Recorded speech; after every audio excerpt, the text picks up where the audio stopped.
اپنا میرا گھر بن رہا تھا تو بڑی دیر 20 سال کی بات ہے، تو بڑی گرمی تھی دوپہر کو، جولائی کا مہینہ تھا، اور ایک مزدور باقی بھی کام کر رہے تھے، ایک مزدور میں دیکھ رہا دور سے تو وہ اس کی قمیض پسینہ پسینہ ہوئی تھی، باقی ریسٹ کرتے تھے، پانی پیتے تھے، وہ مسلسل کام کرتا گیا۔ میں نے جب کام ختم ہوا اس کے بعد میں نے اس کے پاس آیا، میں نے کہا دیکھو، اس کو میں نے کوئی پیسے دیے، میں نے کہا میں بڑا آج متاثر ہوا ہوں کہ تمہاری جس طرح تم نے کام کیا۔ اس نے میرے پیسے پکڑ گیا، اس نے واپس کر دیا، کہتا ہے جس کے لیے میں مزدوری کر رہا ہوں اس کے پیسے مجھے ملتے ہیں، اس کے لیے میں نے کام نہیں کیا۔ اب ہوا کیا، اس آدمی تھا مزدور، میرے دل میں اس کی عزت کدھر سے کدھر چلی گئی، کیونکہ جو ایک انسان میں غیرت ہوتی ہے نا، دنیا اس کی عزت کرتی ہے۔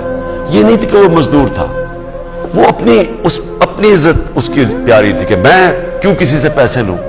جاپان کے اندر آپ ویٹرز کو ٹپ نہیں دے سکتے، خوددار قوم ہے، اور دنیا میں لیتے ہیں ٹپ، جاپان میں نہیں وہ ٹپ لیتے، وہ کہتے جی ہم نے تو جس کے لیے ہمیں پیسے مل رہے ہیں۔ میں کہنے کا میرا مقصد یہ ہے کہ ہم ہی اپنے آپ کو ذلیل کر رہے ہیں۔ بیگرز آر ناٹ چوزرز، کیونکہ ہم مقروض ہیں، ہمیں غلامی کرنی پڑے گی۔ یہ ایک جو اچکن سلوا کے بیٹھا ہوا ہے، وہ جب ایسی بات کرتا ہے، مجھے بتاؤں کہ قوم کدھر رہ جاتی ہے؟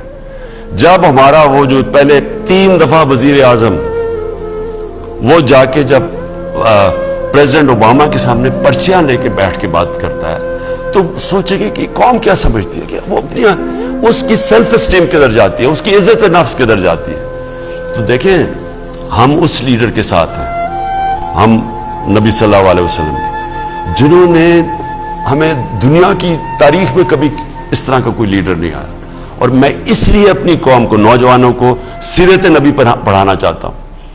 یہ رحمت للعالمین اتھارٹی میں سیرت نبی اس لیے کہ ان سے بڑا لیڈر ہی کوئی نہیں آیا تھا۔